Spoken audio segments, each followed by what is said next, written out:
साथ उत्तर प्रदेश में स्टार्टअप्स को सरकार का बूस्टर डोज। सीएम योगी ने स्टार्टअप नीति 2026 का विमोचन किया। वहीं 107 स्टार्टअप्स को 3.42 करोड़ का प्रोत्साहन दिया गया। 7 स्टार्टअप उद्यमियों को सम्मानित किया गया। युवाओं के सपनों को मिली नई उड़ान। सीएम ने कहा 2017 के बाद स्टार्टअप इकोसिस्टम में सुधार देखने को मिल रहा है। तो सीएम योगी का बूस्टर डोज, स्टार्टअप युवा को प्रोत्साहन राशि दिया गया।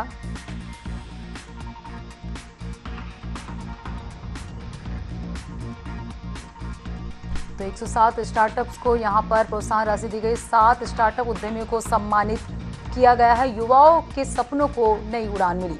और चलिए इस पर ज्यादा जानकारी के साथ नितेश शांडिल्य हमारे साथ फोनलाइन पे जुड़ चुके हैं, विशेष संवाददाता।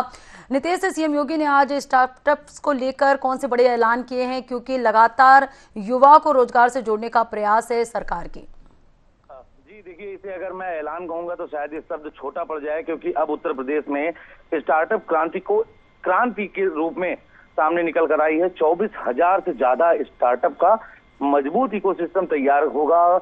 इसको लेकर मुख्यमंत्री योगी आदित्यनाथ ने आज तमाम बैठकें की, लोगों से बातें की, और इसके साथ ही हम आपको बता दें कि स्टार्टअप इकोसिस्टम की उपलब्धियों को जो है रेखांकित किया गया। 107 स्टार्टअप्स को 3.42 करोड़ रुपए से अधिक और 9 इंक्यूबेटर्स को कई करोड़ रुपए की प्रोत्साहन राशि वितरित की गई है। साथ ही जो नए इंक्यूबेटर्स हैं उनको मान्यता प्रमाण पत्र दिया गया है। आप सहज अंदाजा पद्मा ये लगा लीजिए कि 2016 के आसपास जो यहाँ पर स्टार्टअप थे उत्तर प्रदेश में मात्र 120 थे, आज 24,000 हो गए हैं। मुख्यमंत्री योगी आदित्यनाथ ने भी कहा कि उत्तर प्रदेश ने बीते वर्षों में अपनी पुरानी छवि को बदला है। विकास, नवाचार और रोजगार के नए अवसरों का केंद्र जो बड़ी छलांग लगाई है। उन्होंने बताया कि 2017 के पहले उत्तर प्रदेश का किस तरीके का था। वहां पर अव्यवस्था की हालात थे, वातावरण अच्छा नहीं था, जनमानस को कर्फ्यू के साए में जीवन जीने के लिए मजबूर होना पड़ता था, और सबसे बड़ी बात कि उत्तर प्रदेश को लेकर देश दुनिया में धारणा अच्छी नहीं थी।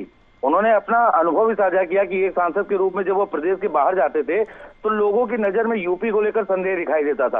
इसके साथ ही हम आपको बता दें कि मुख्य रूप से कार्यक्रम के दौरान मुख्यमंत्री ने 76 इंक्यूबेटर्स के अतिरिक्त 12 नए इंक्यूबेटर्स को आज मान्यता दी गई है। ये एक बड़ा कदम है।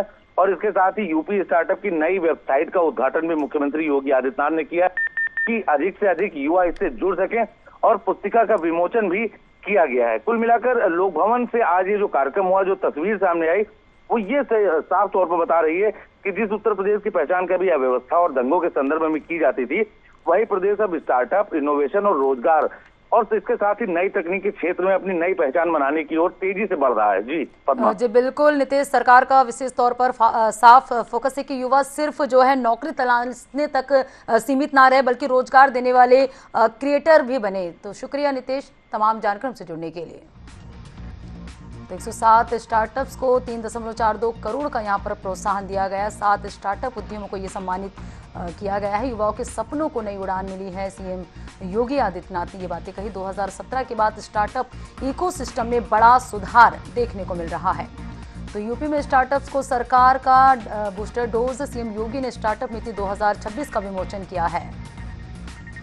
तो उत्तर प्रदेश में युवाओं के स्टार्टअप सपनों को नई उड़ान देने की तैयारी, और मुख्यमंत्री योगी आदित्यनाथ ने यूपी स्टार्टअप इकोसिस्टम को मजबूत करने के लिए स्टार्टअप नीति 2026 को आगे बढ़ाया है।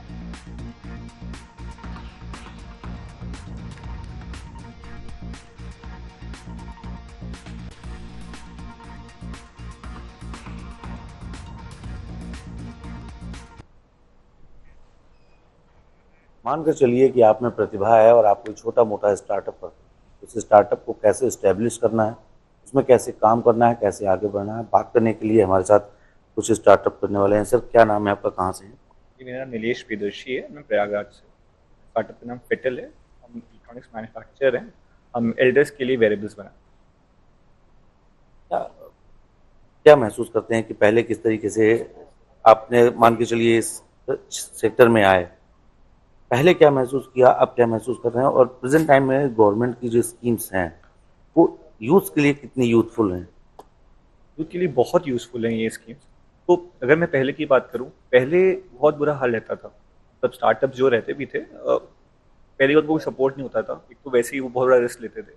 उसके बाद जगह जगह पे प्रॉब्लम, ना फंडिंग की, ना कोई कंप्लायंस की, कुछ सब बहुत सारी दिक्कतें होती थी, कुछ पता नहीं था कैसे करना है। बट अब बिकॉज ये सब पोर्टल्स हो गए हैं, गवर्नमेंट फंडिंग सपोर्ट देता है, गवर्नमेंट इंक्यूबेशन देता है, इससे हमें मेंटोरशिप मिल सके, हमें ट्रेनिंग मिल सके, क्योंकि जो चीज़ें हमें नहीं पता है उसके बारे में भी हमें जानकारी की बहुत ज़रूरत है। तो ये चीज़ हमें बहुत हेल्प करती है अब। और अगर अभी की आप बात करें, जो हमारा भी स्टार्ट, तो हमें जैसे स्टार्टअप इंडिया ने सपोर्ट किया, हम स्टार्टिंग यूपी सपोर्ट कर रहा है, तो ये चीज़ हमें आगे बढ़ने के लिए चलिए चलिए, अच्छा अपनी जर्नी बताइए, कहाँ से आपने शुरुआत की, शुरुआत में क्या डिफिकल्टीज आई, फिर उन डिफिकल्टीज को दूर करने में कैसे सहायता हुई, थोड़ा इसके बारे में। तो बेसिकली अगर मैं स्टार्टिंग से बात करूँ, मैं 7 साल से जॉब कर रहा था, आई वॉज प्रोडक्ट मैनेजर। उसके बाद मैंने ये स्टार्टअप करने का सोचा, बट आप समझ रहे इलेक्ट्रॉनिक मैन्युफैक्चरिंग इंडिया में ही बहुत बड़ी चीज़ है, बिकॉज यहाँ पे होता नहीं है। बट उसके बाद भी हमें गवर्नमेंट से सपोर्ट मिला, हमें मिनिस्ट्री ऑफ इलेक्ट्रॉनिक्स से सपोर्ट मिला, हमें फंडिंग मिली उससे, जिसके थ्रू हम और इस्टेब्लिश कर पाए, अपने प्रोटोटाइप डेवलपमेंट कर पाए। और हम इस स्टेज पे हैं कि अब हम रेवेन्यू करना स्टार्ट कर दिए हैं। और हमें सिर्फ ये नहीं, हमें रीच भी मिलता है to government, to different sectors, जिसमें हम अपने प्रोडक्ट सेल कर सकते हैं। तो ये तरह की हेल्प विदाउट एनी प्रॉब्लम, हम घर पे बैठे बैठे थ्रू द पोर्टल हम सब चीज़ कर सकते हैं। इनफैक्ट अभी कभी जो हुआ, मुझे घर पे बैठे बैठे करना पड़ा, मुझे कहीं कोई गवर्नमेंट ऑफिस से चक्कर नहीं काटने पड़े, कुछ नहीं करना पड़ा, बस अप्लाई किया, बहुत सीमलेसली प्रोसेस हुआ एंड उसके थ्रू हमें। बहुत धन्यवाद। तो आप ये तमाम युवा हैं जो स्टार्टअप को लेकर योगी सरकार की नीतियों की भरसक प्रशंसा कर रहे हैं। उनका कहना है कि अब जेनजी भी योगी आदित्यनाथ की तरफ आकर्षित हैं, क्योंकि अब उन्हें उत्तर प्रदेश में बेहतर माहौल मिल रहा है, उनकी बातें सुनी जा रही हैं। इसके साथ ही उन्होंने ये भी कहा कि अब भारत का युवा सिर्फ नौकरी नहीं करेगा, बल्कि कई और लोगों को रोजगार भी देगा। सहयोगी जितेंद्र के साथ एशियन न्यूज़ के लिए मैं नितेश मिश्रा।